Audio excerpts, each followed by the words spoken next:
오늘 첫 소식 양육비 관련된 소식인데요. 양육비 가장 비싼 나라 혹시 우리나라인가요? 그렇습니다. 아이를 낳아서 키우는 데 드는 비용 양육비가 비싸면 아무래도 출산율이 낮아질 수밖에 없겠죠. 세계에서 가장 양육비가 비싼 나라가 한국이라는 연구 결과가 중국에서 나왔습니다. 베이징 인구 공공정책 연구기관이 중국에서 18세까지 자녀를 기르는 데 드는 비용을 연구했는데요. 자녀 1인당 양육비가 1인당 국내 총 생산의 6.9배로 7.79배인 한국에 이어서 중국이 세계에서 두 번째로 높다고 밝혔습니다. 이는 독일, 호주, 프랑스와 비교해 2배에서 3배 정도에 달하는 수치인데요. 중국에서 자녀를 한 명 낳아서 17세까지 기르는 데 드는 비용은 우리 돈으로 약 9,400만 원이며 대학 졸업까지 시킬 경우에는 약 1억 2천만 원이 든다고 추산했습니다. 이 때문에 비싼 양육비가 자녀 출산 의지를 낮추는 데 큰 영향을 끼친다고 지적했는데요. 지난해 한국의 합계 출생률은 세계 최저 수준인 0.78명이었고 중국은 1.1명에 그쳤습니다. 네, 역시 아이를 낳고 또 기른다는 건 쉽지 않다는 걸 새삼 느끼게 하는 소식이었습니다. 네. 서울 강서구의 한 대형 장난감 매장.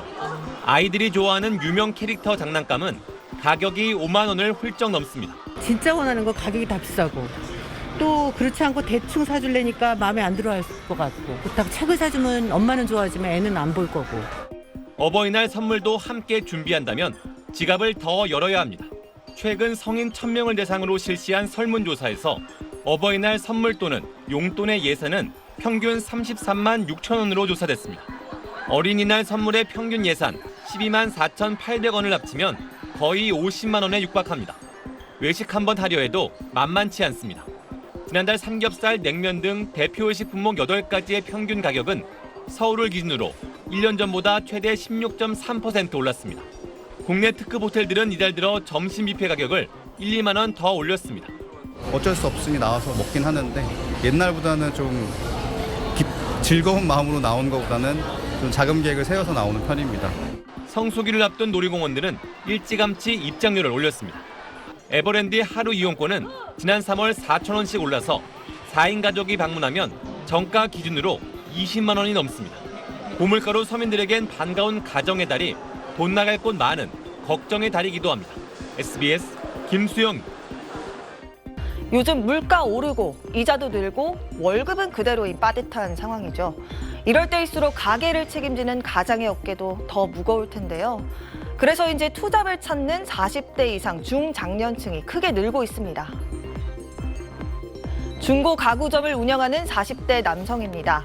낮에는 사장님이지만 밤에는 오토바이로 음식 배달을 합니다. 손님이 뚝 끊기면서 수입이 3분의 1 이하로 줄었기 때문입니다. 제가 알바를 하게 될 줄은 꿈에도 몰랐죠. 내가 오토바이 타는 걸 좋아해서 제가 여가로 산 건데 지금 그걸로 돈을 보고 있으니.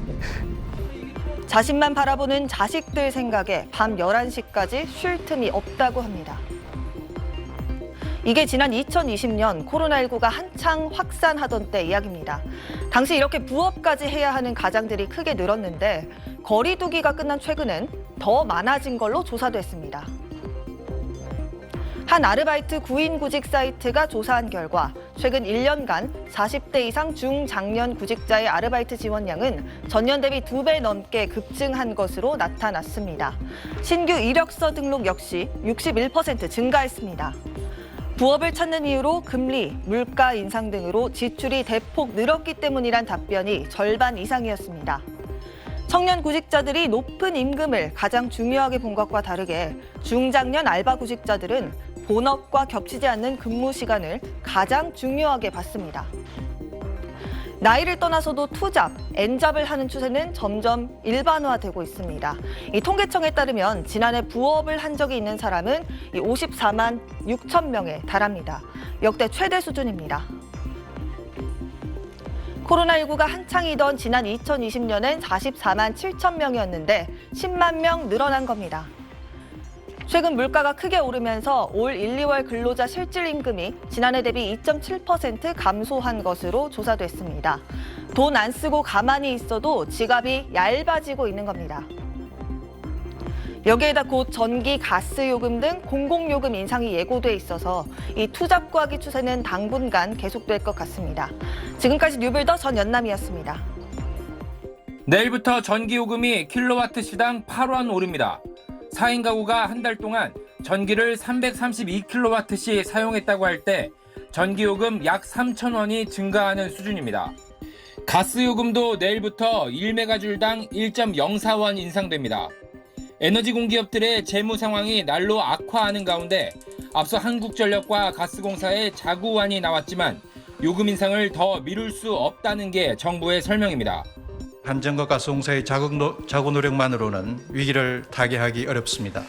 일정 부분 전기 가스요금의 조정이 불가피합니다. 다만 정부는 기초생활수급자와 차상위 계층 등 에너지 취약계층의 경우 평균 사용량까지 요금 인상분 적용을 1년간 유예해 주기로 했습니다.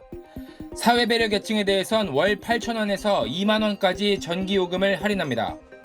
기존 주택용에 제한적으로 운영해오던 전기요금 분할납부 제도는 소상공인과 뿌리기업에까지 확대합니다.